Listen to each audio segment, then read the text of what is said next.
Ah, welcome to Arsenal Above All, a celebratory edition of Arsenal Above All. We're I've got two of the Arsenal fan base's most wanted with me tonight, Neil and Lauren. They're in undisclosed situations. They're in locations, I should say. They're not letting on where they actually are, just in case they get a knock on the door.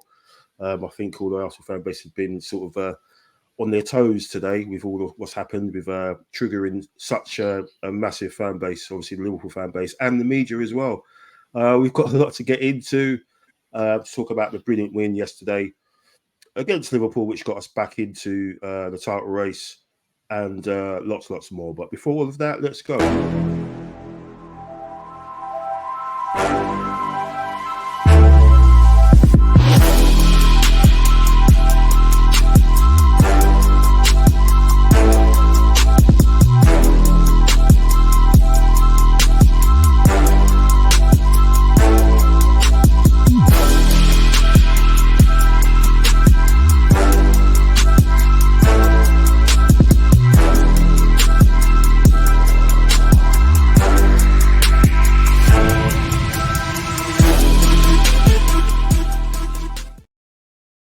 Good evening and welcome to another edition of Arsenal Above All.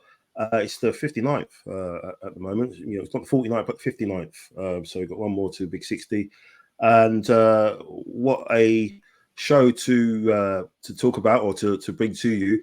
Liverpool and Arsenal yesterday was the 200th league meeting between the pair, obviously full of goals usually, and they've caused us a lot of pain in the recent years, but we definitely caused them a bit of pain, and it still seems to be ongoing after the stuff that we've seen on social media and certain Sky Sports analyst, if you want to call him that, who likes to spit a lot of nonsense mainly, but he's obviously still triggered. And it's just great to see. We are the villains of the Premier League. It seems we are the bad guys, and long may it continue if it's going to trigger people like that. To talk about tonight and everything else, I've got Lauren Dempsey back with us. Lauren, how are you doing? Great to see you. Thank you so much for having me. Yeah, I'm really good. Delighted to be back, and I'm delighted the result went in our favour. I think it's going to be a bit more of a joyous atmosphere than had the worst have happened. So yeah, delighted to be back. Thank you.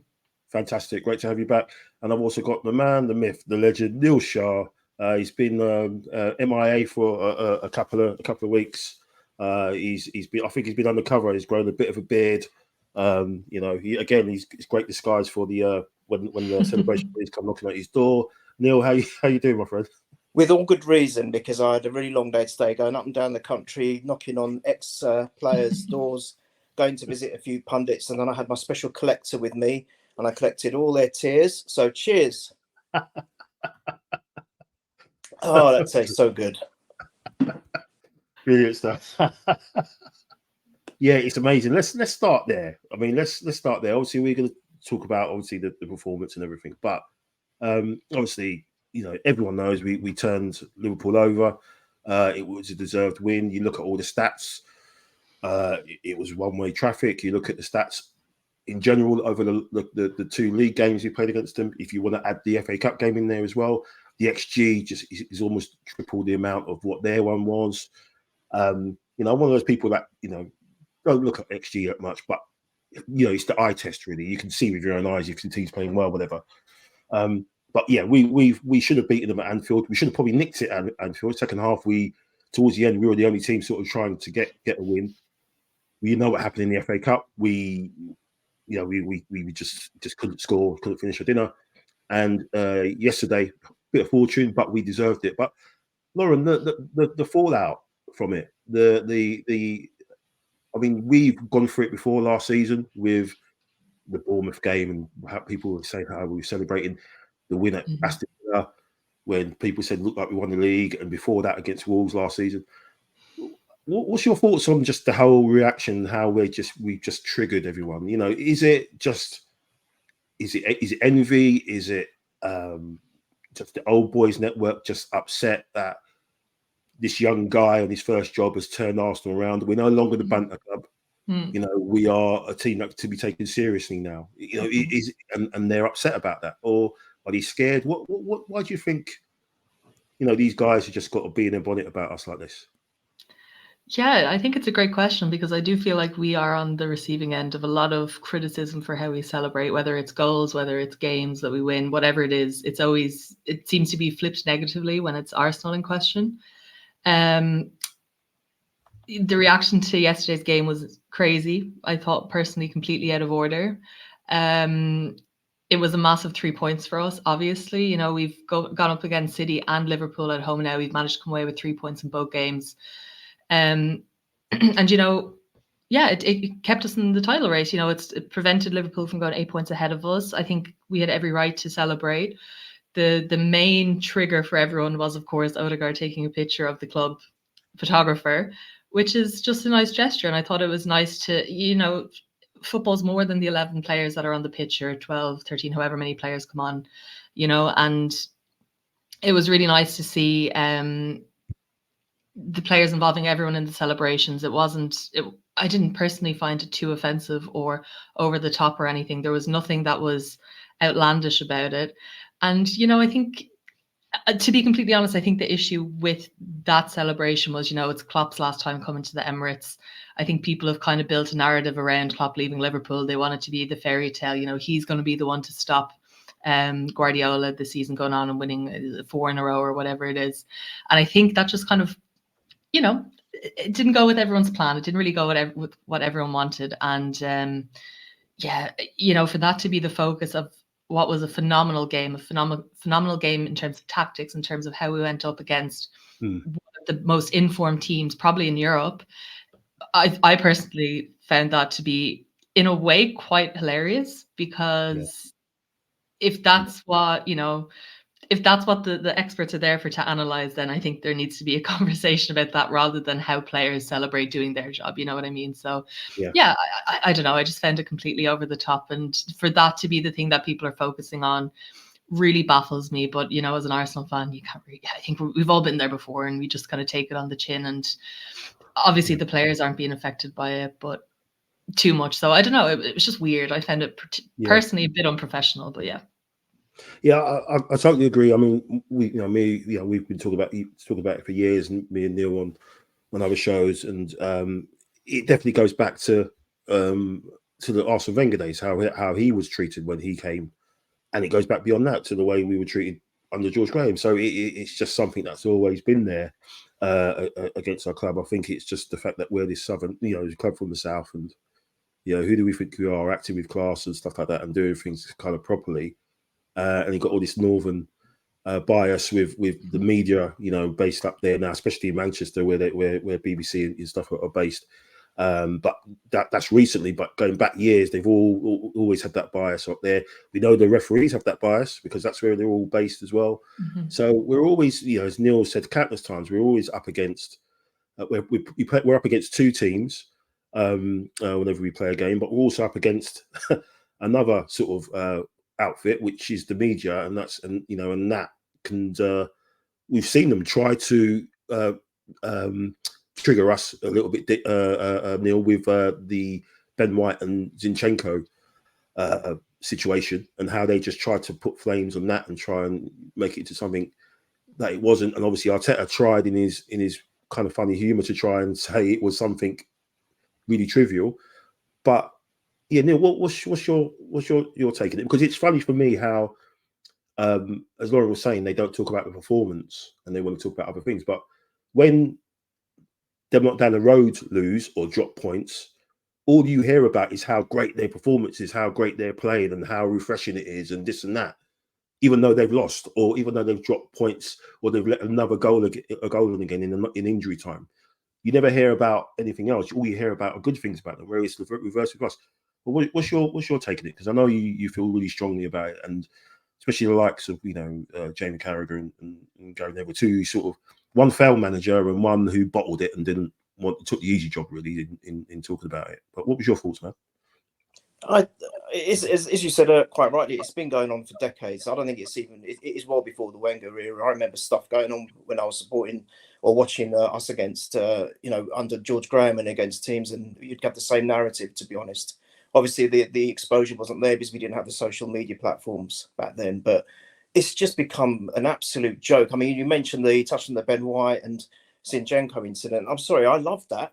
I love players getting in each other's ears and like saying, "What the hell are you doing?" Because I think that makes a good team. If it's all too nice, I don't like it. I prefer there being a bit of kind of competitiveness within themselves as well as against their opponents, and they are, critical. We want it to be perfect, and I like that. And it shouldn't just fall on either the captain or the manager sounding it out. If they're saying within and having a go amongst each other, as long as it's constructive criticism, I think that's absolutely fine. And for the media to pick up on that, it's like they are clutching at straws. They're seeing a team, as you said earlier, a young manager transform. We were struggling. We really were. And he did struggle the first couple of seasons. Yes, he won the FA Cup, but league-wise, we were struggling, and he's managed to turn it around. He's got the team or the players that he particularly fancied and liked, and got them playing his way. And while a lot of us at first weren't sure about this trust the process, I mean, it's starting to come to fruition, and these guys just can't deal with it. They can't handle the fact that there's a team here that are playing good football and are actually now not bottle jobs anymore, because we were found wanting. This game was clear evidence of that. Our heads just could have completely dropped. And in fact, probably in the beginning of the second half, we did struggle a little bit in the first 5 to 10 minutes, but they showed their maturity and their experience from probably last season and earlier in this season to pick themselves up and, keep to the game plan, which, by the way, was absolutely spot on. What an amazing performance. What a stunning performance. But all we hear about is celebrations by the manager, celebrations by the players. Odegaard taking a picture of the photographer. I mean, come on, wake up. Is that the depth of your intellect as a pundit? Is it really? Because really, you have no idea about the game if you have to rely on talking about stuff like this and actually not focusing on how damn well that Arsenal set up and outplayed, outfoxed, and outmuscled a very good Liverpool side. We created history, didn't we? By they had their lowest XG ever since they started looking at those stats. We always had 3.5 or coming up to 4 XG. We outplayed them. We actually played them at their own strengths and absolutely dismantled them. And you know what? Just before I finish, I've seen this has been a long time coming. You've highlighted the FA Cup tie in the game earlier this season. We should have won both games. And I think for whatever reasons, we haven't been clinical in front of goal. Everything else was there, just not clinical in front of goal. And then maybe there's a little bit of a mental issue as well in terms of the attitude, the composure, etc. This was perfect. It all came together perfectly. Team selection, substitutions, the formation, everything perfect. And it showed that we are a far better team than Liverpool. And it is us that is going to stop City winning their 4th title this season. Oh, good stuff, man. I hope that's the case. Fortunately, they're winning 2-1 at the moment. So, I mean, I don't think Brentford were really going to do anything tonight. But yeah, totally spot on, Neil. This Liverpool side dismantled Chelsea a couple of days before. I mean, Chelsea are terrible, but they still had to put the goals in. They scored 5 against Norwich, I think, in the FA Cup before then. These guys were scoring goals for fun. We restricted them to one shot on goal yesterday. And again, that's because, as you said, that was because of the tactics, because of the way we were set up, the lineup, which we'll go into, which we all kind of, as usual, the grenade gets taken, the pin gets taken out the grenade, an hour before kickoff, the team comes out and everyone starts running around saying, "Oh, this person should have started, that person should have started." And Jorginho came in, and what can you say? He rolled back the years and was absolutely outstanding. A bit disappointed that ESR ended up not getting any minutes at all during the game, Lauren. But has the fact that Jorginho's come in and played so well, and Havertz has proved to be such a nuisance in that position up top, has that kind of made the decision for Arteta going forward what he needs to do especially up front. We obviously with Jesus out again, but has that made things a little bit easier for Arteta to not over egg things? He basically has to keep it like this until certain individuals come back. I think for this game in particular, this was the perfect. I mean, obviously looking at the result, this was the perfect team to put out. Given the injuries we have, given who was available on the day, I think it kind of comes down to who we're going up against, because for me, the game against Liverpool was completely a midfield battle. So it made total sense to have Jorginho and Rice and Odegaard there.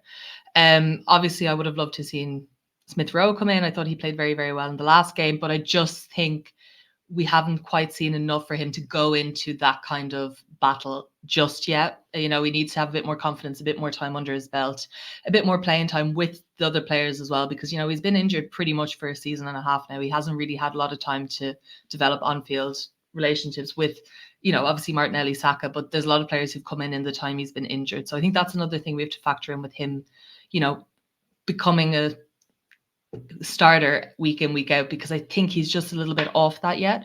And yeah, going forward, like I said, for the game against Liverpool, I think this was absolutely the best option we had. I was a bit surprised to see Havertz up top. Maybe not surprised, but maybe a little bit unsure about how he would play there. Because I do think Nketiah offers a bit more of a direct, you know, he's a bit more clinical in front of goal, let's put it that way. He's not always the best, doesn't take every chance he gets, but I think comparing the two one-to-one as centre forwards, I probably would have had Nketiah there. But it worked, and I think, you know, watching the 90 minutes, 90 plus minutes, it was the perfect decision. And yeah, I really can't complain. As you said there, it was perfect in-game management. The team that was put out was phenomenal. But I just think maybe in certain games we won't need as deep a block in that midfield. You know, won't need the double pivot of Rice and Jorginho there. But Jorginho, my God, what a performance that was! What a performance that was! Yeah, it was absolutely outstanding. You know, he it's funny, he played against City as well, didn't he? When we beat them 1-0, and it seems like those games at that level where it's very tactical battle in that midfield, because of his experience, you know, and how he can control and dictate the games. Obviously, you see the picture here, he's pointing, and he was doing that all game, telling people where to go and everything. Yeah, people are talking about him getting a year extension, Neil. I mean, I think he's played his way into that, hasn't he? I mean, we have some things to think about in the summer. I know transfers aren't really a thing, but again, you know, the setback for Thomas Partey, especially in midfield. Obviously, we'll talk about Jesus a little bit later, but with Partey being so unreliable, just keeping Jorginho for another year just gives us time to maybe think about things. But obviously, we need to address that in the summer, right? Especially get someone in of a level, maybe a younger, whether it's a passer or a younger version of maybe Jorginho, maybe, or someone in the mould of Partey. But it's great to have someone like that who you can rely on, right, Neil, who can come in and, you know, do a job like that when required, and especially every game now is a cup final, when we've got obviously what we've got over the horizon with the Champions League. But yeah, what was your thoughts on his performance and just what it means going forward? You know, in terms of us putting us back in the mix for this like title race. Well, the going forward, it gives us an option, doesn't it? I mean, we saw the awesome display. Lauren mentioned the double pivot with Rice, but just in front of them, he had Havertz and Odegaard. It was almost like a box of the four of them moving up and down the pitch, whether they had to do defensive duties or whether they had to do the attacking duties, and it completely nullified anything Liverpool had to offer. So it's an option to have that now in our armoury, especially when we've got recurring injury worries. You know, they're going on about how they missed Salah and that's what disrupted them. We had how many first team players out? No one mentions that, do they? No one mentions Jesus. No one mentions Tomiyasu not available. No one mentions Partey. Timber. Yeah. I mean, you know, Zinchenko went off at half time. Saka went off with 15, 20 minutes to go. No one mentions that, but all they're worrying about is, because they didn't have Salah, that's why Arsenal did. No, it's nothing to do with that. We outplayed them all across the pitch, and a big part of that was those four players right in the centre of it. And Jorginho, my God, I mean, defensively, I think he made 4 successful interceptions. He made so many contributions, incisive passes going forward, which could have led to goal scoring opportunities, or did lead to goal scoring opportunities. He was involved in that amazing first goal that we scored, which was, by the way, a wonderful team goal. I mean, if Havertz taken his chance, it would have been absolutely perfect. The fact that he got the rebound, Saka, it luckily fell to Saka, but still, the movement from back to front, and Jorginho's involved, Zinchenko was involved, Gabriel was involved, all of them were there literally, and I think Saliba started it. So, you know, from the defence going forward, and what a wonderful first ball by Odegaard to give Havertz the chance. Jorginho was the epitome of calmness, composure, you know, experience and control for me. He really was all of those, and I would not even hesitate to give him another year, because all right, we have to address certain positions. You Jack and James go on and on about it in the WhatsApp group, and I'm like, I'll just keep quiet. But I know that there are certain positions that really we do need to address. You know, right wing striker potentially, another central midfielder, of course, maybe another player at the back. Yes, all of them have to be addressed. But whoever comes in, to have a mentor like Jorginho, who, can I just say, reminds me a lot of Arteta. Arteta apparently was a coach even when he was playing, even before he did his coaching badges. They all used to say that his knowledge of the game was so vast, and he was almost like a coach even before he became one. And the way, for me, the way Jorginho talks, even in these interviews, and the way he comes across, and apparently he's always the first one in, last one out, you know, every day training. For me, I can see him following in Arteta's footsteps. And who knows, when Arteta goes, he might become the next Arsenal manager. I mean, I don't know. You never know, do you? But he's got that experience and that calmness and composure about him. I think he was a wonderful player to get in. You know, normally we haven't had much success with ex-Chelsea players, as we all know. But, you know, Jorginho has not been a bad one. And to be honest, just a quick mention to Havertz, you know, he's not clinical. I get that. But he was a nuisance. He really is a nuisance. He led to the chap getting sent off, you know, with his 2 tackles. He was putting himself about. He's big and strong. And all right, he's not the fastest. He's not the quickest. He can't turn quick. He doesn't, you know, he doesn't do the Jesus thing, like he can change direction, you know, in a blink of an eye. But he really is a nuisance. And I think that distraction and confusion gives our other frontline players, you know, opportunities. So I think the 4 of them, with Odegaard pressing up quite high up, I think it was a fantastic tactical move. It completely destroyed Liverpool. Yeah, it was great to see Arteta just make the adjustments in the second half, especially when they started, you know, really strong, because the worry was, you know, the actual gut punch of that equaliser right on half time looked like, you know, it was going to be a repeat of the cup game where they just overran us and they just, like, you know, they killed us in the end. But it was great that Arteta was able to make the adjustments, you know, a couple of minutes into that half. And yeah, it was a bit more even. And then obviously we came down to that sort of mix up with Alisson in Wonderland and Virgil van Disney, as they're being called now. And yeah, it was just great. It was just funny seeing a big game like that, you know, 2 big, you know, defensive errors. I mean, we talk about obviously Saliba. Saliba looks a little bit as 2 kind of errors he's made in successive games. Is he being overplayed? The guy's been played pretty much every game, apart from maybe, I think, was it the dead rubber in the Champions League against PSG? I can't remember, but I think he's literally played every single game. So maybe he's just a little bit jaded. It's good that at the moment it's still just 1 game a week, isn't it? It's not like we're playing midweek, you know, whatever at the moment until further down the rest of the month. But yeah, this was great to see. This is where it all changed. And Neil's, it looks like it's Sleeping Beauty there. It's like it's got or Cinderella. Sorry, I always get my Disney. Yeah, I've got 3 kids. I always still get my Disney movies mixed up. Yeah, it looks like he's getting the glass slipper off Cinderella there. It looks like Virgil van Disney. I mean, you know, so that's where it all came from. Obviously, a roll into the net. You know, your boy Martinelli, proven to be the nemesis again. Neil, I mean, he was outstanding. Lauren, he looked like he was literally on it. He was on a bike. You know, I think someone said, remember we bought Antonio Reyes, and they said he plays football like he plays football like he's on a bike. You know, he's on a motorbike, and you've got to say the same with Martinelli. He was absolutely on it, full pelt right from the very off. It's amazing, isn't it? He looked like he was kind of way off form, jaded, and looks like again he's another one. After the Dubai break, he's come back firing on all cylinders. But yeah, what you say about his performance as well, and his disappointment of being taken off as well? He didn't look happy at all.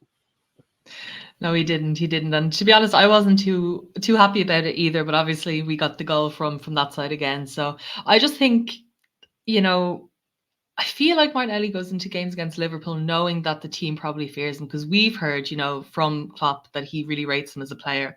So I think that gives him a lot of confidence. And also going up against a right back who so often is out of position, who's so often high up the pitch, he kind of has that in his head that there's going to be a lot of space there for him to attack. And I think that really suits Martinelli, because he does like to run with the ball. He does really like to attack and be progressive with the ball, which is something that a lot of our players don't really do. They tend to hesitate and pass, whereas Martinelli takes it and goes with it, which I think we need to nourish that as much as possible, particularly in games like Liverpool, where it's going to be so open. You know, they're not going to go into the game with the low block. They're going to be very open, going, you know, 1-to-1 almost. The same way that Arsenal play. You know, that's the joy of watching big games like this, Liverpool, City. It's always going to be entertaining football, whether it pays off or not. You know that it's going to be positive attacking football from both sides. And I think, you know, that's just the case. And Martinelli looked so good yesterday. I think, you know, he really is one of those players. I think at the moment he's kind of, it sounds a bit silly because obviously Saka got the goal as well, but I think he's edging him a bit in form at the moment. And yeah, I just was really, as always, I don't think there's been a single game against Liverpool where I thought, you know, Martinelli probably could have done better. He always brings it against them. And I think it probably does have a lot to do with the space that he knows is going to be there, the respect that he has from the opposition as well. He knows that they're going to fear him. And yeah, like I said, I was also a bit disappointed. I thought we were going to see another, you know, flurry of goals towards the end from him, especially, you know, I can't remember if he came off before the sending off or not, but you know, just imagine how much space he would have had down that side had he had stayed on against tired legs, against the 10-man Liverpool. Yeah, I think we could have probably seen him getting at least another goal there. But like I said, we can't be too disappointed. We got the goal from Trossard on that side. But no, I do understand his frustration, and I don't really understand why Arteta is so intent on subbing him every game. You know, he might be having the best spell of the game, and Arteta says, right, it's the 60th, 70th minutes, time for him to come off. That's one thing. Again, there's not too many questions on Arteta at the moment, but that is one thing that I would like to know, the thinking behind that.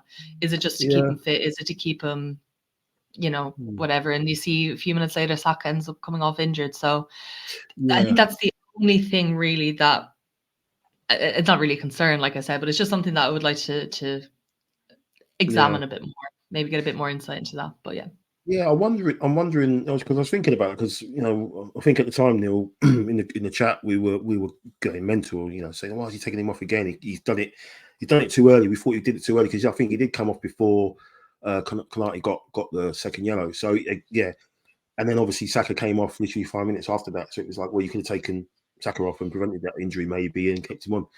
But maybe it's because, you know, Arteta has the data people behind him. They watch the game. That Carlos guy watches the game on the stats, and they're obviously all wired up, aren't they? They always have these vests on or whatever. And I'm thinking maybe, you know, maybe he's looking at, they can see how many sprints Martinelli does, and obviously Martinelli does more sprints than anyone in the team, I think.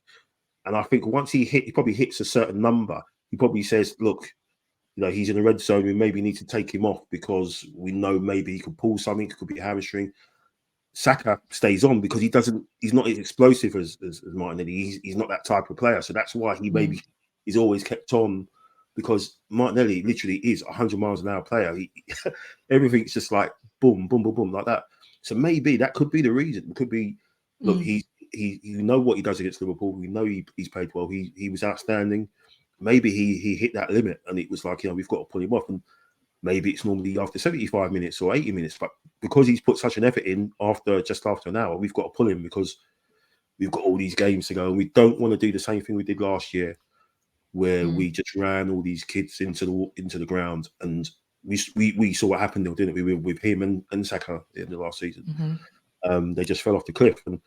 And what was your thoughts on Saka, Neil? Obviously, you could touch on Martinelli, but what was your thoughts on Saka again? Because again, he scored the goal. He should have scored before that with a header. I mean, that was a really bad miss. I think he was ahead of Gomez. He's got to be scoring there, and he still looked a bit off. There was one moment in the second half where we had the ball and he cut inside, and he had a nice pass out wide to Martinelli, and he hit it out for a throw in. It was really bad. What's your thoughts on his performance? Because he's still producing the numbers. He's still getting the goals and assists, but are you kind of concerned about that? You know, his drop off. Are you not? Because obviously he's still producing.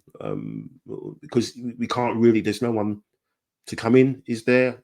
Unless you give Nelson a chance, or so what's your thoughts on his performance? And touch on obviously touch on your boy Martinelli as well, and Trossard. Oh, all of them are my faves. I wasn't too. I don't know if you remember. I put in the chat on the WhatsApp group that all right, it's a shame, but my other faves come on Trossard, so I wasn't that bothered. I thought, and look, I can't remember the last time that they both scored a goal against Liverpool. I don't think it's ever happened, so it's perfect. They may have done, I don't know. But the goal that Trossard scored, just the execution is exactly the same as the one that he scored against them when he was at Brighton. Even Van Dijk's position, it's like I've never seen anything like it. They're identical. He's just in a different shirt. It's unbelievable. So that's great to get two over him. It's just fantastic, isn't it? I love it. And sorry, I was laughing so much. Virgil van Dijk has done me. That has absolutely done me. That's brilliant, Michael. I love it.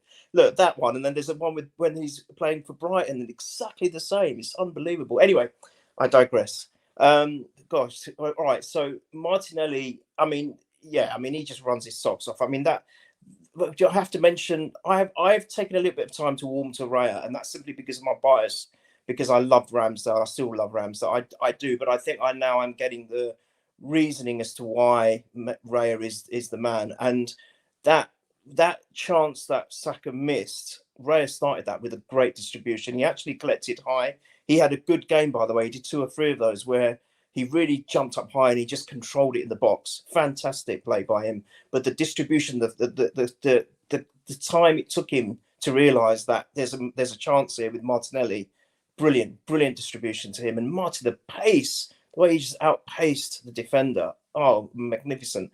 So where then Saka misses, I mean, I don't want to say I'm concerned. I think Saka is almost like his own enemy, because he's raised the bar so high, especially last season. I mean, it's a progression, isn't it? Ever since he came on because of an injury, I think him and the ESR joined the first team, together literally because of injuries to other players, and then they just excelled. And I think he's just kind of improved. And I think that for me, last season he was at his optimum. He was so good. And with any player in their careers, they're going to have some drop-offs. But because we expect so much from him, even a 10% or even a 5% drop-off, it looks substantial to us. I think he's not the kind of... Look, if he's fit to play, he's not going to not play. That's for starters. I think if he's putting in the numbers in, he still scored, albeit a lucky rebound or whatever it was from the goalkeeper. He still put it in the net. He could have missed. If he fluffed that, then we're thinking, what's wrong with him? But he did it. He got the goal. He could have, I mean, I don't know who. No, it was Gabriel who assisted the comedy show, wasn't it? So, but there was a chance where he almost had Havertz going forward, and then Havertz was fouled, which I think led to the red card. I think it was. He's still doing things, but maybe not as fluidly as we would have liked. But then you've got to remember this: last season, attacking wise, we were a different machine. We were focusing so much on our attacking prowess and not so much maybe the controlled defence. And I don't think teams had figured us out until really late on into the season. So they had the freedom to do what they were doing. And I think that's why, because Saka had more of the freedom then to work with his frontline players and to weave the magic that he was last season, I think that's another reason why this season, you've got to remember, we keep focusing on Saka and why isn't he doing it? But you think about this season, you've had 2 or 3 defenders on at him all the time, kicking him off the park, surrounding him. He hasn't had the freedom, for me, to be himself. I'm not concerned. The one thing that I will say, though, he does need competition. I think any player in any way, or any person in any walk of life, if they haven't got that competition, that someone's breathing over their shoulder saying, look, if you make a mistake, you could be out, and I'm going to be I'm going to be picked next game, not you. I think he hasn't got that, because he's almost a dead cert to start, no matter what. Even if he didn't get the goal yesterday, he'd still be starting against West Ham. You know, I feel that he needs competition, not in a bad way, not in a critical way, but actually to even improve him, make him a better player.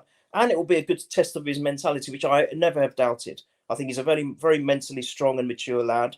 And I don't have concerns, guys. I don't know if you do, but I just don't. And Trossard, what can I say? What a piece of skill. He outfoxed his counter number 19, and what a brilliant finish. And happy days, people. I love it. I love it. Well, it's funny you say that, Neil, because when we bought Trossard, and you know, he got in the side, didn't he, at the expense of Martinelli, and Martinelli couldn't get a look in for a few games, and when he did get in, his form went up because he had that little bit of competition there, and you know, that's it. Doesn't mean that you're not going to play again. It just means that the depth is there and the quality is not going to drop. And you know, if Trossard's coming on, you know, he's putting on performances like that. He done really well against Forest at the end, you know, retaining the ball when we looked like we were going to mess it up a little bit at the end. And then obviously, you know, the goal, the run, and you know, old Van Disney with his defending, you know, as well, kind of let him in. So that helped. You know, so thanks, Virgil. He's probably going to be off to Saudi Arabia with Mo Salah, in the summer. So that's probably his last contribution for us. So thanks very much for that, mate. And yeah, it was just great. It worked out so perfectly, didn't it, Lauren? You know, Kiwi comes on, almost scores a goal somehow. What the hell was he doing up there? And then he gets an assist for that Trossard goal. Looked really solid and composed, you know, coming on against, you know, the best team in Europe, you know, the most form team in Europe. Plays really well. Trossard comes on, scores an amazing goal. You know, we show the resilience to come back from a massive setback. You know, and one thing I'll say, 2006, 2007, that was the last time we've beaten Liverpool and Man City at home in the league. Wow. That's a lot. We've drawn against one and beaten the other, or we've beaten the other and drawn against one. But that's the last time we've beaten them both at home in the league. 2006, 2007. So that was before. I think that was Henri's last season with us. I think, because he left after that, didn't he? So it tells you how far back things have been, you know, since we've, you know, actually managed to do that, which is a mad stat, really. It's crazy. It's still probably not worth celebrating, though. So let's just calm down. No, let's not get ahead of ourselves. We won't celebrate that enough. But yeah, so yeah, talking on Saka, it looks like he picked up a bit of a knock. And obviously we've got West Ham coming up, and that's going to be a big one, because they're going to want a response as usual. And they normally turn up. We owe them as well, because obviously they've beaten us twice, knocked us out of League Cup and beat us at home in the league. But what are your thoughts on, you know, looking ahead, just ahead of that, in terms of the squad? And, you know, Reece Nelson came on the last couple of minutes as well. Is this time where he has to show his trust in the squad now? He's got no other excuse. Tomiyasu hopefully should be back in the squad at least. Maybe might start. Because I think obviously on the left hand side, probably Kiwi will play on the left hand side. Ben White suspended, I think, because he got a yellow. So maybe Tomiyasu will come in at the right back. But what's your thoughts again on Partey and Jesus, and then Zinchenko getting another injuries again? You know, is that the most fun? That's what we need to address in the summer, isn't it? We can't have these guys rely on these guys to be such important pieces to the first team. If you get what I mean, we have to. They've got to be used to kind of thicken out the squad. What do you think, Lauren? Yeah, I think, to be honest, I feel like the Partey issue, we've addressed it over a number of windows. We got Jorginho in, then Rice as well. So I think there, you know, we do have enough cover to see us to the end of the season. I think the big question, obviously, is Jesus. I mean, how many matches has he missed now, or how many weeks has been out consistently injured? It's really frustrating. And, you know, we did just go through the January transfer window, and I know not a lot of business was done there, but, you know, it did almost seem like a wasted opportunity. Hopefully we're not saying that towards the end of the season, but it really did seem, you know, prior to the winter break that our issue was, you think back to the last game against Liverpool in the cup, you know, everything was there except that finisher. There was no one there to finish. And I think that's definitely, you know, undisputably a position that needs to be strengthened. With all respect to Jesus, I do think he's very good. You know, he obviously brings a lot when he's in the squad, but how often is he not in the squad with injury? That's really my issue there. With Zinchenko left back, yeah, a bit of a sticky one, this situation. You know, we've seen Kiwi play there, and I thought he was really good against Liverpool. Again, I was also shocked when I saw him in the, you know, in the Liverpool box. Was it a header he put wide or something? I was going, wait, who's that now? Number 15? All right, must have missed something there. But we also have Timber coming back, and I was particularly impressed with him pre-season, you know, in the Community Shield when he played left back there. I thought he looked really, really solid. Tomiyasu with a push as well, you know, that performance he put up against Salah last season. So for me, really the big question would be, you know, centre forward. But I mean, I'm not the only person saying that. In terms of Saka being injured, you know, he's the kind of player who goes off injured in one game and you've questions over him, and then he bounces back next week as if nothing's happened. So I'm not going to worry too much about that. To be honest, I'd love to see Nelson get an opportunity. I think last season when he was called upon, he was so solid. He stepped up to every opportunity. And I think Neil had a really, really good point there. You know, you need more competition in that right forward position. But my question would be, how much quality are we going to be able to bring in that's really going to not threaten, but really push Saka? Because in my opinion, he is the poster boy of the team. He is the face of Arsenal, of the new Arsenal that Arteta is building. Yeah. And I, for me, on paper, I think he's probably our best player as well. You know, he's world class. If not, he's 2 or 3 seasons away from being one of the best top 5 players in the world. And I think trying to get a player in who has enough quality to really, really push him is going to be very difficult. But, you know, we have Reece Nelson there, and when he's been called upon, he's been very, very good. So if Saka is out injured, I think it's a really great opportunity for him. Obviously, Arteta trusts him enough to give him a contract extension last summer to make sure he stays at the club. And I think, you know, now's the time. We saw it with Nketiah last season. There was a lot of questions over him when Jesus picked up his first injury post-World Cup. He stepped up to the plate. He was able to you know, keep us at the top of the table for as long as we did, without many people really believing in him.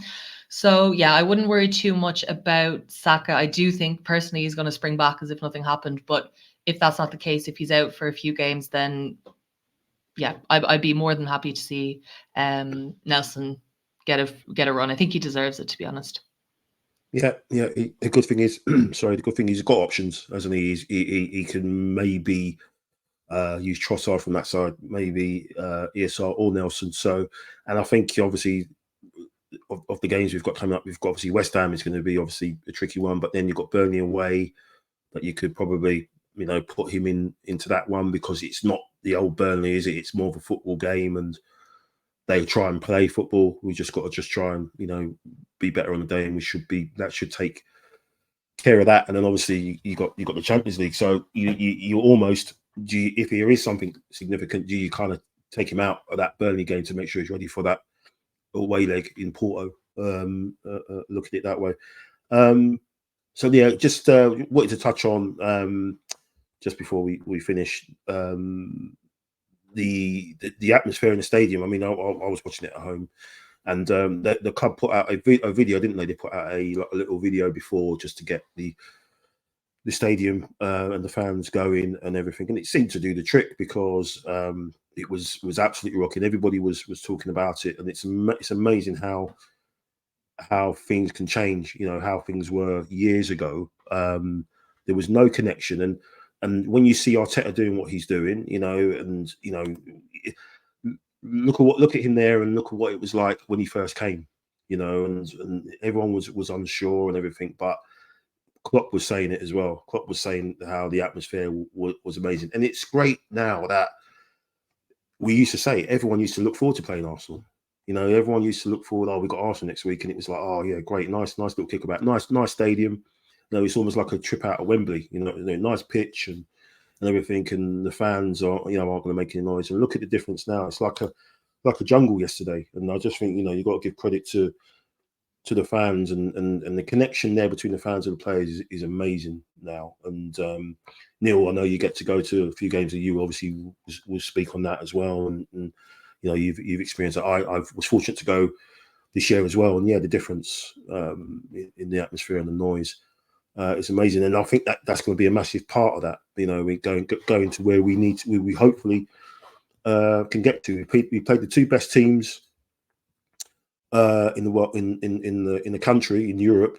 We've played I'd say we've played a couple of big teams and Tottenham, and we obviously messed up there, but we haven't got anyone left to fear really at home. We just need to make sure we come with the right attitude, go and look ahead. But if we can go to City, we've taken 4 points off them this season.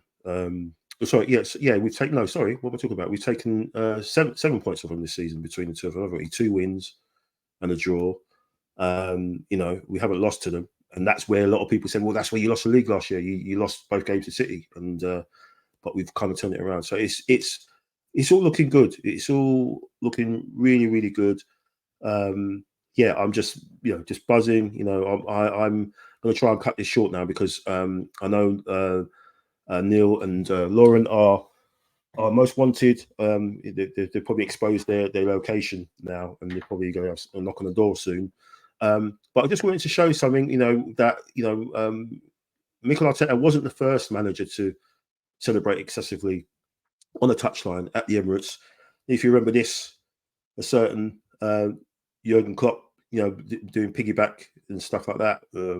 He did apologise for it, apparently. I think he did, but he just goes to show that when he did it, it was like laugh. Because he had a big smile on his face, and Arteta had that look in his face. People had a problem with it, but yeah, look as he had his £2,000 worth of teeth he's bought. The teeth he bought, then everyone's happy. It's just like I think when Klopp smiles, like in Men in Black, like the neuralizer where it flashes.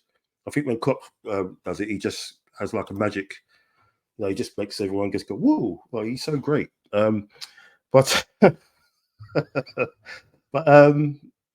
yeah. So yeah, fantastic weekend, and great stuff. Let's hope we can keep it going. I'll just show you this as well. Here's Mikel. He's on form, man. He's buzzing. He's buzzing this week.